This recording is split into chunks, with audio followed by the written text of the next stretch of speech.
Hello and welcome to the GST case law series. आज का जो केस है बहुत ही इंपॉर्टेंट है from the point of view of the GST registered person businessman के लिए। इस केस में क्या होता है क्योंकि honourable high court of Bombay का है, होम इम्पेक्स एक कंपनी होती है। आप जैसे रजिस्ट्रेशन के लिए अप्लाई करते हैं तो जीएसटी REG 01 में अप्लाई करते हैं। अगर कोई शो कॉज नोटिस इशू करना है तो रेज 03 में होता है। उसी प्रकार से इन्होंने भी रजिस्ट्रेशन के लिए अप्लाई किया होगा और 28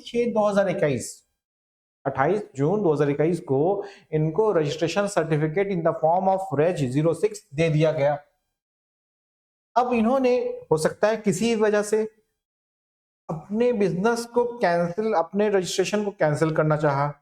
आप ये भी जानते हैं दो तरह से रजिस्ट्रेशन कैंसिल किया जा सकता है, या तो डिपार्टमेंट के द्वारा, या तो अगर आपने लगा कि बिजनेस को अब हम चला नहीं पा रहे, हमारे पास रिसोर्सेज नहीं है, डेथ ऑफ द, बहुत सारी रीजन है, तो इन्होंने वॉलेंट्री कैंसिलेशन ऑफ रजिस्ट्रेशन के लिए अप्लाई किया। 9/5/2023 को ऑर्डर आ गया, रजि 16 इशू हो गया और 8/5/2023 से इनके रजिस्ट्रेशन को कैंसिल माना गया। यहां तक तो बहुत इजी था कि आपने रजिस्ट्रेशन लिया, बिजनेस किया और किसी कारणवश अब लगता है कि बिजनेस नहीं करना है, तो आपने अपना जो लाइसेंस गवर्नमेंट ने दिया था टैक्स कलेक्शन करने का, वो सरेंडर कर दिया और आपको सर्टिफिकेट इशू कर दिया गया डिपार्टमेंट के द्वारा। लेकिन इसके 10 महीने के बाद क्या होता है कि आपको एक शो कॉज नोटिस आता है, इसको होम इम्पेक्स को 26/2/2024 में। सारी घटना कब होती है कैंसिलेशन की? 2023 में। आपके कैंसिलेशन को एक्सेप्ट भी कर लिया जाता है। अब 26/2/2024 को शो कॉज नोटिस आता है कि क्यों ना आपके कैंसिलेशन को कैंसिल किया जाए, मतलब उसको रिस्टोर कर दिया गया। आपके रजिस्ट्रेशन को डिपार्टमेंट ने ऑटोमेटिकली रिस्टोर कर दिया गया अपने हायर, हम लोग और केस शेड्यूल। आप ये समझिए कि आपने क्या किया, बिजनेस का रजिस्ट्रेशन लिया, आपके पास सर्टिफिकेट आया जीएसटी का रेज 06 में। अब आपको बिजनेस नहीं करना है, आपने कैंसिल कर दिया, वॉलंटरी कैंसिलेशन में चला गया, डिपार्टमेंट ने आपके वॉलंटरी कैंसिलेशन को एक्सेप्ट भी कर लिया। उसके 10 महीने के बाद आपको एक नोटिस सर्व कर दिया। अब जब नोटिस का सर्व हुआ तो उसमें यह था कि आपने जो ये रजिस्ट्रेशन लिया है ये थ्रू दी फ्रॉड लिया है, सपरेशन ऑफ फैक्ट करके लिया है, या फिर विलफुल मिस स्टेटमेंट करके लिया है, और जिस वजह से 8/3/2024 मतलब 8 मार्च 2024 को आपके रजिस्ट्रेशन को कैंसिल कर दिया गया। कहां से? 27/6/2020 से। 27/6/2020 से आपके रजिस्ट्रेशन को कैंसिल कर दिया गया। क्या है? ऑन 28 ऑफ जून 2021 अप्लाई करता है और रेज 06 आता है। और कैंसिलेशन कब हो जाता है आपका? यहां पे देखिए 27 जून 2020 से। मतलब कि आपने जितना भी बिल काटा होगा जीएसटी में वो सारा बिल हो गया बेकार। अब आपको सप्लायर्स के फोन आने लगे कि मेरा आईटीसी का मिसमैच आने लगा है। इसके से आप यहां तक क्या समझें? समझ में ये आया कि आपने रजिस्ट्रेशन ले लिया, आपने बिजनेस किया, बिजनेस को आपने कैंसिलेशन में डाला, वॉलेंट्री कैंसिलेशन में, और आपको डिपार्टमेंट ने एक्सेप्ट भी कर लिया और डेट डाल दिया कि 8/5/2023 से आपका बिजनेस कैंसिल माना जाएगा। मतलब अब यहां से अगर कोई इनवॉइस इशू कीजिएगा तो उसका आईटीसी का बेनिफिट कोई नहीं ले सकता है। लेकिन डिपार्टमेंट ने 10 महीने के बाद आपको शो कॉज नोटिस इशू कर दिया कि आपका तो रजिस्ट्रेशन रिस्टोर कर दिया गया है, और आप जवाब दीजिए इसका कि आपके रजिस्ट्रेशन को क्यों ना कैंसिल किया जाए। और किस ग्राउंड पे बोला गया? आपने वो रजिस्ट्रेशन जो लिया था 2021 में वो on the ground of fraud या विलफुल मिस स्टेटमेंट या सेपरेशन ऑफ फैक्ट्स के बेसिस पे लिया था।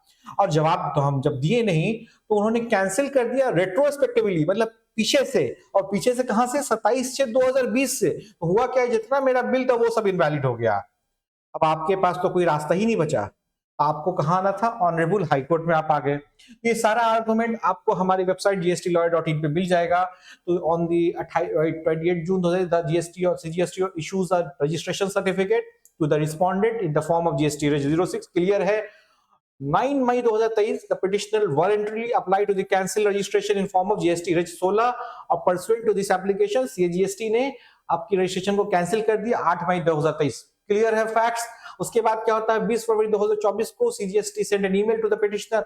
अब 20 फरवरी को नींद टूटती है, 10 महीने बाद आपको एक नोट ईमेल आता है, क्या कहा जाता है, that the cancellation order of 9 month 2023 has been revoked. इस ऑर्डर को रिवोक कर दिया गया है, has been revoked pursuant to the order received from the appellate authority, higher authority for the restoration of the cancellation order. The same an order was passed rejecting the application for the voluntary release. मतलब जब 10 महीने के बाद आपकी email पर एक mail आया department के द्वारा, बोला गया कि जो एप्लीकेशन हमने एक्सेप्ट कर लिया था वो एक्सेप्ट अब हम नहीं कर रहे हैं।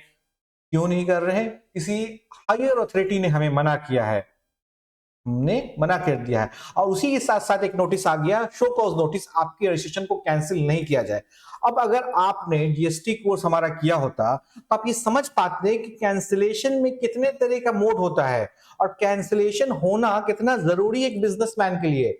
अगर वो कैंसिल खुद से करता है तो क्या असर होता है, डिपार्टमेंट अगर कर देता है तो क्या होता है, डिपार्टमेंट ने 5-5 साल बैक में जाके कैंसिलेशन किया है। अगर किसी का कैंसिलेशन रेट्रोस्पेक्टिव 5 साल में हो जाए तो उस पर 1 2 करोड़ रुपए का लायबिलिटी बन जाता है। ये सारा कुछ करने के लिए आप इंडियन टैक्स अकेडमी के एडवांस जीएसटी कोर्स को करें और बेहतरीन ढंग से आप उसमें समझ पाइएगा इसको। आगे के फैक्ट्स को हम समझते हैं। अब इसने क्या किया, अब रिवोकेशन फाइल किया, इसको बोला गया कि आप एनओसी लेके आइए 23/4 को। अब 9/5/2024 को रिवोकेशन का भी एप्लीकेशन, सबसे पहले तो अब आपको आपने जो वॉलंटरी रजिस्ट्रेशन के लिए अप्लाई, कैंसिलेशन के अप्लाई किया, उस दिन से वो सस्पेंशन में आ गया और उसके बाद ऑर्डर आ गया कैंसिलेशन का। अभी कैंसिलेशन से निकलने का तरीका एक ही है कि रिवोकेशन ले। आप रिवोकेशन या तो ज्वाइंट असिस्टेंट कमिश्नर या डिप्टी कमिश्नर के सर्किल से लीजिएगा, वहां से नहीं मिला तो फर्स्ट अपीलेट, इसका दोनों रिजेक्ट हो गया। अब आगे बढ़िए, अब कोर्ट ने बोलना शुरू किया, we have heard the learned counsel for the petitioner respondent and their assistants have been pursued the documents. अब ये कोर्ट बोल रहा है, there is no dispute that the petitioner application dated 9th of May 2023 for the voluntary cancellation of registration was accepted by the respondent. 9 May 2023 को जो उसने application लगाया था अपने वॉलंटरी कैंसिलेशन के लिए, वो एक नॉन डिस्प्यूटेड फैक्ट है, एडमिटेड फैक्ट है। और 8 मई 2023 से उसका बिजनेस कैंसिल भी हुआ, ये इसमें कोई, लेकिन 10 महीने बाद क्या होता है, आप विदाउट गिविंग एनी हियरिंग और show cause notice for the revocation of voluntary cancellation, आप रिस्पोंडेंट को 20 फरवरी 2024 को रिवोक कर दे रहे हैं उसका cancellation, only on the ground किसी अपीलेट अथॉरिटी ने या हायर अथॉरिटी ने कहा है। Who this appellate authority was or what the order made was nowhere disclosed to the petitioner at the time, but much after the cancellation order was made. जिस दौरान ये बोला जा रहा था कि कोई है, अरे कौन है वो, ये तक नहीं बताया पिटिशनर को, वो कौन है, कहाँ अथॉरिटी है, ये बहुत दिनों के बाद जब सब कुछ हो गया तब बताया गया। In our view, it was the incumbent upon the respondent to have issued a show cause notice for the revocation of cancellation of registration before passing the order on 24. Having not issued any show cause notice, our view, the restoration of voluntary cancellation of registration is contrary to the principles of natural justice.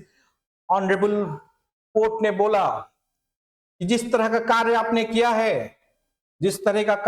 किया है, बिना show cause notice दिए हुए, बिना पक्ष जाने हुए petitioner का आपने उसका रजिस्ट्रेशन कैंसिल कर दिया है, ये प्रिंसिपल ऑफ नेचुरल जस्टिस का उल्लंघन है। और जब यहां पे कोर्ट ने ये कह दिया, इसका मतलब कोर्ट आपके पक्ष में जस्ट लिखने वाला है।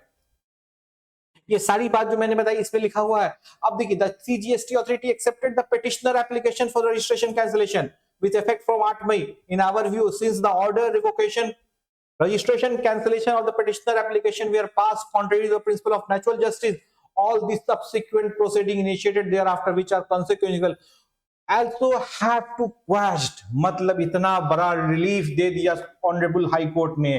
अगर ये रिलीफ नहीं होता तो कितने का डिमांड बनता आपको पता भी नहीं हो सकता है कि 4-5 करोड़ का डिमांड को बचा दिया honourable high court of Bombay ने। अगर ये रिलीफ नहीं दिया होता बॉम्बे हाई कोर्ट ने तो उसका रजिस्ट्रेशन कहां से कैंसिल हुआ था, 4 साल बैक से। उस 4 साल के बैक से जितना भी बिल होता, इनवॉइस होता, वो सारा का सारा इनवॉइस क्या होता, उसका आईटीसी मिसमैच आने लगता, जिसका भी सप्लायर होता उसको फोन करने लगता, उसका जीना हराम कर देता।